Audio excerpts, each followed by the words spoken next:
Pendant des décennies, le monde a financé les États-Unis, et les bons du Trésor américain ont été l'endroit le plus sûr pour placer de l'argent liquide. Mais que se passerait-il si cela changeait, et que le monde commençait à s'en débarrasser ? Début 2026. La dette nationale des États-Unis dépasse 38 000 milliards de dollars, dont 24% détenus surtout par des gouvernements étrangers. Les États-Unis empruntent non seulement aux investisseurs, mais aussi à des puissances étrangères. Si celles-ci vendaient rapidement leurs dettes, l'impact serait mondial. Voici les principaux détenteurs. Comme une liste de puissances mondiales, le Japon à lui seul détient plus de 1000 milliards de dollars, la Chine détient des centaines de milliards, et l'Europe, collectivement, pourrait contrôler plusieurs milliers de milliards supplémentaires. C'est un levier capable de faire s'effondrer les marchés, car il ne s'agit pas seulement de la dette américaine, mais du fondement du système financier mondial. Les bons du Trésor sont des reconnaissances de dette émises par le gouvernement américain pour financer ses opérations.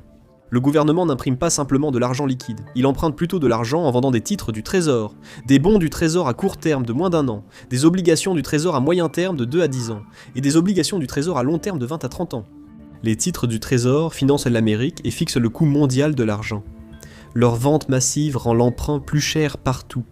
Imaginez que le Japon a 1 milliard de dollars d'excédents commerciaux, en vendant plus de voitures et d'électronique à l'Amérique qu'il n'en achète. Le Japon détient désormais beaucoup de dollars en réserve et les utilise pour acheter une obligation du Trésor à 10 ans à 4% d'intérêt annuel, recevant un chèque d'intérêt tous les 6 mois. Après 10 ans, il récupère le milliard initial et ses gains. Les bons du Trésor sont vus comme l'investissement le plus sûr, car on suppose que l'Amérique paiera toujours, même en crise. Les États-Unis n'ont jamais fait défaut, et représentant environ 1/8 du PIB mondial, les investisseurs comptent sur la poursuite de cette tendance. Les titres du Trésor permettent au gouvernement de se financer sans hausse d'impôts ni baisse de dépenses. Les États-Unis ont un déficit budgétaire chronique, dépensant plus qu'ils ne perçoivent en impôts chaque année. Ce déficit est comblé par des emprunts, surtout via la vente de titres du Trésor. En 2024, le gouvernement fédéral a dépensé 6,8 billions de dollars pour 4,9 billions de recettes. Cette différence de 1,9 billion de dollars correspond à de l'argent emprunté, dont une grande partie provient de pays étrangers. Pour d'autres pays, les bons du Trésor américain remplissent plusieurs fonctions essentielles. Tout d'abord, ils constituent un endroit sûr pour investir. Réserve de change. Elles servent à stabiliser la monnaie, payer les importations en urgence ou intervenir sur les marchés des devises. Les bons du Trésor aident les pays à gérer leur monnaie. Pour éviter que le yuan ne s'apprécie trop, la Chine peut acheter des dollars et des bons du Trésor, augmentant la demande de dollars et réduisant celle de yuan. Troisièmement, les bons du Trésor servent de garantie bancaire mondiale. Les banques les utilisent pour obtenir des financements, soutenir le commerce international et répondre aux exigences de fonds propres.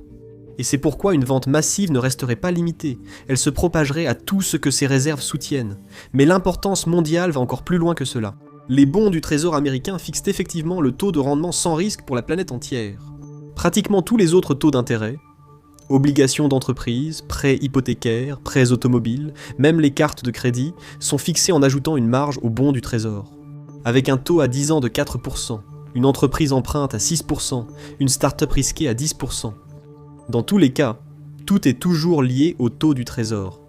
Cependant, de plus en plus de pays commencent à se débarrasser de leurs avoirs en dette américaine, et il y a plusieurs raisons à cela. Les titres du Trésor américain permettent de générer rapidement beaucoup de dollars et de capitaux à court terme. C'est utile si les experts prévoient une baisse du dollar prochainement, ou si un pays a besoin d'accéder à une grande somme d'argent très rapidement. Vendre des titres du Trésor revient essentiellement à encaisser ces jetons, tant qu'ils ont encore de la valeur. Ensuite, l'amélioration des relations pousse les pays à acheter mutuellement leurs dettes et à investir dans leurs économies. Quand ces relations se dégradent, les pays réduisent leur exposition à la dette des autres, ce qui devient alors dangereux. En 2025, la confiance mondiale envers la stabilité des États-Unis a chuté, entraînant une forte réduction des relations étrangères, alors même que la confiance est essentielle sur les marchés obligataires. Quand la confiance s'effrite, l'argent part. Prenez le Japon, par exemple, le pays qui détient le plus grand nombre d'obligations du Trésor américain, a été frappé d'un tarif de 15% sur ses exportations vers les États-Unis en 2025. En mai 2025, le ministre japonais des Finances, Katsunobu Kato, a déclaré « Les importantes détentions de bons du Trésor par le Japon pourraient servir de carte maîtresse lors des négociations, décourageant les initiatives américaines susceptibles de tendre les relations commerciales et plus larges entre les États-Unis et le Japon. » Cela faisait suite à la vente par le Japon de plus de 220 milliards de dollars en bons du Trésor américain en 3 ans, dont des milliards en avril 2025. Cela a entraîné une hausse des rendements sur l'ensemble du marché des bons du Trésor, ce qui signifie que les États-Unis ont dû offrir davantage d'intérêt aux investisseurs, en partie pour maintenir la demande et dissuader d'autres pays de vendre leurs avoirs. C'est là que la réaction en chaîne débute. La Chine, deuxième plus grand détenteur, a vu ses relations avec les États-Unis se dégrader. Avec la croissance rapide de son économie, elle a vendu d'importantes quantités de dettes. Les tarifs imposés par les deux pays et d'autres mesures économiques hostiles ont conduit la Chine à empêcher les États-Unis d'accéder à certains de ses produits essentiels en minerais et en métaux. La Chine cherche à réduire sa dépendance au dollar et à renforcer le yuan mondialement. En vendant la dette américaine, elle peut exercer une pression sur le dollar. Et si elle utilise le produit de cette vente pour acheter du yuan, cela peut soutenir la valeur de sa monnaie. Le développement récent le plus préoccupant vient d'Europe. Washington a évoqué l'achat du Groenland au Danemark. Ils affirment que sa proximité avec l'Amérique du Nord est stratégique pour les États-Unis. Mais la France a pris de l'avance avec un paquet anti-coercition, incluant la réduction possible des investissements dans les bons du Trésor américain. Certains estiment que l'UE et le Royaume-Uni disposent d'un levier important, contrôlant ensemble près de 2,5 billions de dollars en bons du Trésor américain. C'est le double de ce que possède le Japon, et 3 fois plus que les avoirs de la Chine, et c'est là tout l'enjeu. Ils n'ont pas besoin de tout vendre, ils doivent simplement en vendre suffisamment. Que se passerait-il si des pays vendaient leurs bons du Trésor américain ? Analysons divers scénarios hypothétiques. D'abord les effets immédiats, puis les conséquences mondiales. Supposons que la Chine vende tous ses bons du Trésor en une seule séance. Déverser autant de dettes d'un coup inonderait le marché obligataire d'une offre massive. Et lorsque l'offre dépasse la demande, les prix chutent rapidement, ce qui signifie que les prix des obligations s'effondreraient. Quand le prix des obligations baisse, leur rendement augmente. Par exemple, un bon du Trésor de 1000 $ versant 40 $ par an offre 4% de rendement. Si une vente panique fait chuter cette obligation à 800 $, les mêmes, 40 $ représentent alors un rendement de 5%. Seul le prix que les gens acceptaient de payer a changé, pas l'obligation. Cela évolue quand les marchés intègrent plus de risques dans les prix. Pour rétablir la confiance et attirer des acheteurs sur le marché obligataire en chute, le Trésor américain serait obligé d'offrir des taux d'intérêt nettement plus élevés sur les nouvelles obligations. La Réserve fédérale serait également probablement contrainte de prendre des mesures d'urgence pour stabiliser l'économie. Ensuite, les taux hypothécaires s'envoleraient, parce qu'ils sont indexés sur le taux des bons du Trésor à 10 ans. Si les obligations du Trésor américain atteignent 6,5% ou 7%, les taux hypothécaires pourraient dépasser 10%. Des taux hypothécaires à 10% feraient chuter la valeur des maisons, réduisant la richesse de la classe moyenne et la confiance des consommateurs. Pour beaucoup d'Américains, la maison est leur principal patrimoine. Une forte baisse des prix nuirait à leurs finances et à leur confiance. Les taux des cartes de crédit et des prêts à la consommation suivraient vite. Les entreprises emprunteraient moins à cause de taux d'intérêt élevés, rendant leurs expansions et investissements non rentables, provoquant ainsi un resserrement économique généralisé. Le second scénario place la connexion obligation-action comme point de pression principal. Si les pays vendent vite leurs bons du Trésor, les marchés risquent de paniquer et faire chuter le Dow, le S&P 500 et le Nasdaq. En même temps, l'argent affluerait probablement vers les valeurs refuges traditionnelles, comme l'or, et les monnaies stables, comme le franc suisse. Certains investisseurs pourraient aussi se tourner vers des alternatives comme les crypto-monnaies. Les Américains, avec des 401k et IRA, seraient en difficulté. Ces systèmes dépendant du marché boursier et des obligations du Trésor. Dans le pire des cas, les États-Unis pourraient voir disparaître d'un coup les comptes de retraite et les plans d'épargne-études de leur population.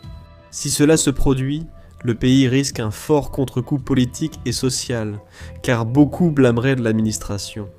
Si cela paraît dramatique, rappelez-vous que les marchés n'ont pas à s'effondrer totalement pour inquiéter. Une chute rapide suffit. Le troisième scénario concerne directement les banques américaines, qui possèdent des milliers de milliards de dollars en bons du Trésor, considérés comme des actifs très sûrs et stables. Quand les rendements montent, les prix des obligations chutent, et les pertes s'accumulent vite.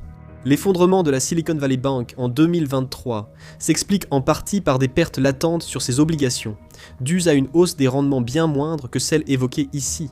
Si toutes les banques américaines manquent soudain d'argent, Cela affectera l'ensemble de leurs services, comme un équilibre.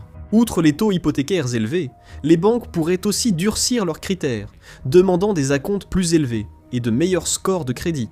Les transactions immobilières cesseraient, les emplois du bâtiment disparaîtraient, et les industries liées au logement subiraient de lourdes pertes. Dans un quatrième scénario, la valeur du dollar fluctuerait fortement, ce qui pourrait avoir des conséquences dévastatrices pour les industries nationales. Au départ, il pourrait se renforcer car les investisseurs chercheraient des liquidités. Comme beaucoup de dettes internationales sont en dollars, les emprunteurs pourraient se hâter d'en obtenir pour payer, augmentant ainsi la demande à court terme.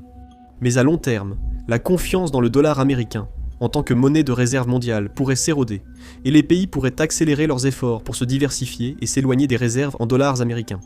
Les BRICS pourraient adopter plus largement des monnaies alternatives, numériques, et des systèmes de règlement adossés à l'or. Brésil, Russie, Inde, Chine et Afrique du Sud développent depuis des années des alternatives au système basé sur le dollar. Une crise du trésor américain confirmerait leurs arguments et accélérerait la transition vers un système monétaire multipolaire, avec des répercussions dépassant l'économie. Une vente coordonnée de bons du trésor pourrait sembler hostile. Les États-Unis pourraient sanctionner les banques étrangères, surtout chinoises, qui cherchent à affaiblir le dollar mondial. Cela forcerait les alliés des États-Unis et de la Chine à choisir un camp, divisant les alliances financières et déclenchant une nouvelle guerre froide, cette fois avec des réserves de banques centrales. Ici, les pays continuant à vendre leurs obligations du trésor deviennent des faiseurs de rois. Ils peuvent décider de profiter des rendements à long terme accrus et devenir un partenaire essentiel des États-Unis pour assurer l'avenir économique du pays. Bien sûr, un concept simple empêche réellement ces scénarios, ou du moins d'immobiliser l'économie mondiale. Destruction financière mutuelle assurée, ou DFMA. Vendre massivement des bons du trésor nuit aussi aux vendeurs. C'est similaire à la dissuasion de la guerre froide, où les États-Unis et l'Union soviétique ont évité la guerre nucléaire par crainte d'une destruction mutuelle. Les principaux détenteurs de bons du trésor ne peuvent vendre la dette américaine sans nuire à leurs propres économies. Si la Chine vend tous ses bons du trésor, elle en fait baisser le prix. Chaque obligation qu'elle vend fait baisser les prix, ce qui signifie qu'une fois le processus lancé, la Chine perd en essayant de vendre le reste. Si la Chine achète une obligation du trésor à 1000 $ et la revend à 800, elle perd 200 $ par obligation. Multipliez cela par des centaines de milliards de dollars de titres, et les pertes atteignent des centaines de milliards. Mais un autre aspect, plus inquiétant, existe aussi. C'est l'option nucléaire, totalement légale selon la loi américaine. L'IEEP accorde au président de larges pouvoirs en cas d'urgence nationale. Si des gouvernements étrangers vendent massivement des bons du trésor, le président pourrait y voir une menace pour la sécurité nationale. Selon l'IEEP, le trésor peut geler les avoirs de toute banque centrale impliquée dans la vente. L'Europe ne peut vendre car les États-Unis refusent de reconnaître le transfert. Leurs milliers de milliards resteraient simplement bloqués là. Techniquement, cela constituerait un défaut sur les obligations américaines, mais les tribunaux américains s'en remettent au président pour les questions de sécurité nationale. C'est l'équivalent financier de la prise d'une flotte ennemie en guerre. Cela montre que les bons du trésor ne sont pas totalement sûrs. Leur sécurité dépend du choix des autres pays de ne pas tester le système. Au final, les États-Unis comptent toujours sur la volonté des grands investisseurs de prendre ce risque et de continuer à acheter la dette américaine. À ce stade, il n'y a pas de réponse simple. L'économie mondiale est trop interconnectée pour prédire même les grandes lignes de ce qui pourrait se passer ensuite. Et parce que les marchés fonctionnent sur la confiance et la stabilité perçue. Si cette base se fissure, les règles habituelles cessent de s'appliquer, créant un vrai danger. Pour l'instant, ces scénarios restent improbables. Beaucoup hésitent à appuyer sur « tout vendre », mais le plus inquiétant est l'existence de ce bouton. Quand la confiance chute, une petite vente peut suffire à provoquer la panique. Découvrez ce qui arriverait si l'économie américaine s'effondrait demain, ou cliquez sur cette vidéo.